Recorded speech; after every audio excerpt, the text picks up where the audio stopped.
In the annals of the Eastern Roman Empire, few campaigns have matched the sheer brilliance of the one waged by General Flavius Belisarius. In a mere 6 months, he achieved what seemed impossible: the complete reconquest of North Africa, virtually without loss. This remarkable achievement marked a turning point in the empire's history, and was met with lavish rewards from Emperor Justinian.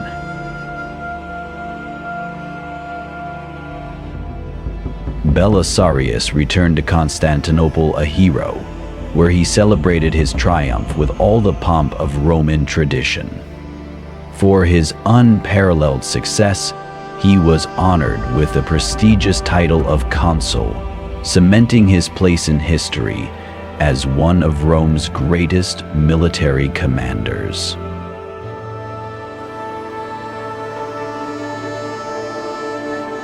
Rose twisted her little finger with a soft, forgettable expression on her face.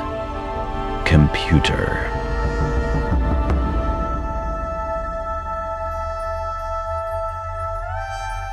This victory was more than a military conquest. It was a lifeline for Justinian's rule, which had teetered on the brink of collapse during a political crisis. The triumph served as irrefutable evidence of divine favor, bolstering Justinian's belief in his imperial mission. Emboldened by this divine sanction, the emperor conceived a bold and audacious vision: the restoration of the Western Roman Empire to its former glory.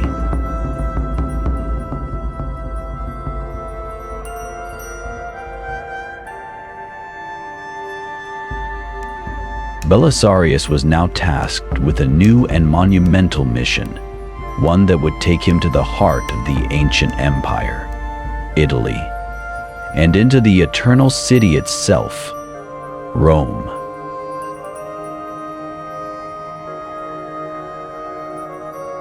"60 years had passed since the Western Roman Empire had crumbled under the weight of barbarian invasions. In its place, a fragmented landscape of kingdoms had emerged, ruled by the successors of those who had dismantled the empire. Among these rulers, none loomed larger than Theoderic the Great.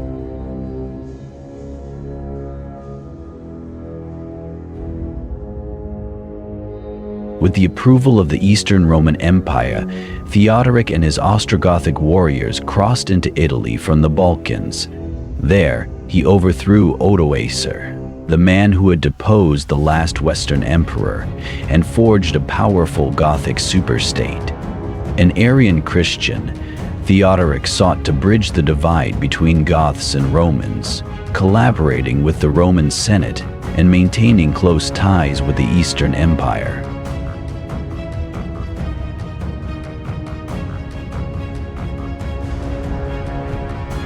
His reign was hailed as a revival of the Western Roman Empire in all but name. Historian Procopius later wrote of him, in name a tyrant, but in fact an emperor, no less than any who've ever distinguished themselves in that office. Yet Theodoric's vision faltered after his death. His heir, Athalaric, was just a child, and his mother, Amalasuntha, acted as regent. Her progressive policies alienated the Gothic nobility, and when her son died young, her cousin Theodohad seized the throne.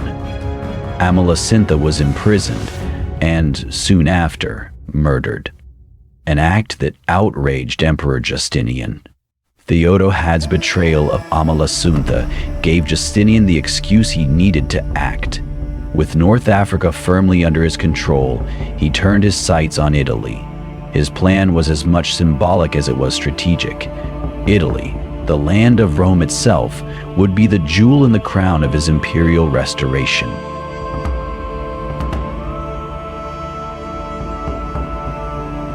Justinian's approach combined diplomacy with military might. He pressured Theodohad to cede his kingdom in exchange for political asylum, But the Gothic king hesitated. To reinforce his demands, Justinian deployed his armies.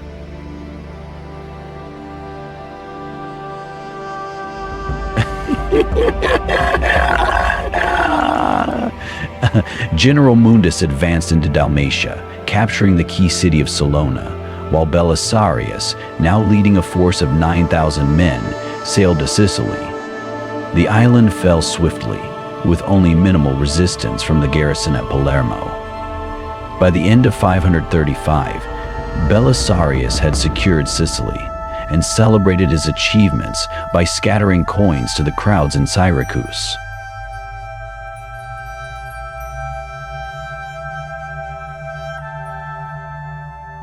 In 536, Belisarius crossed the Strait of Messina into Italy with a modest force of 8,000 men.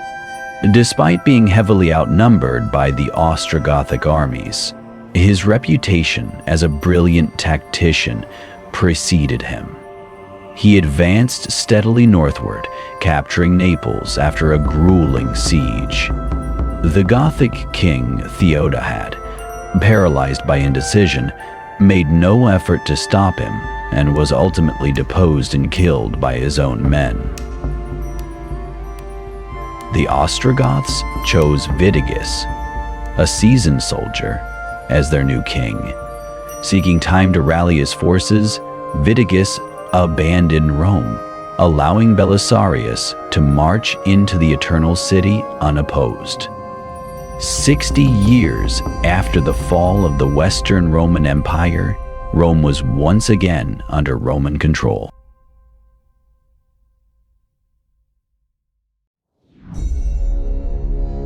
But the victory was bittersweet. Rome, though still magnificent, was a shadow of its former self. Its population had dwindled to a fraction of its imperial peak, and its once mighty walls were crumbling. Belisarius, with just 7,000 men, faced the daunting task of defending this vast and historic city.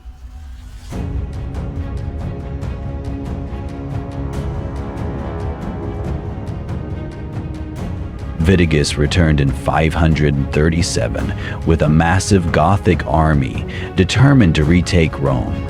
The siege that followed was one of the most grueling in history.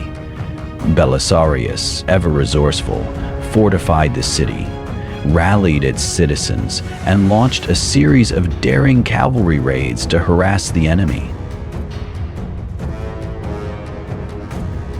Despite the Goths' superior numbers, their lack of siege experience proved costly.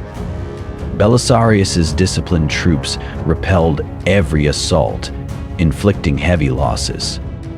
Meanwhile, reinforcements and supplies trickled into the city, allowing the Romans to endure the siege.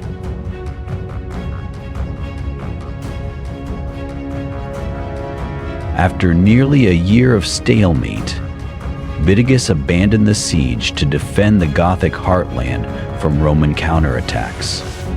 Against all odds, Belisarius had held Rome and dealt a significant blow to the Gothic kingdom.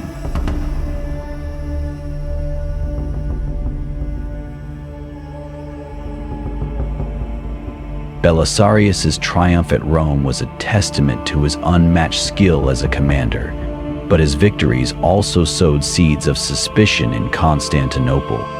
For an emperor like Justinian, the shadow of a too successful general was a dangerous one.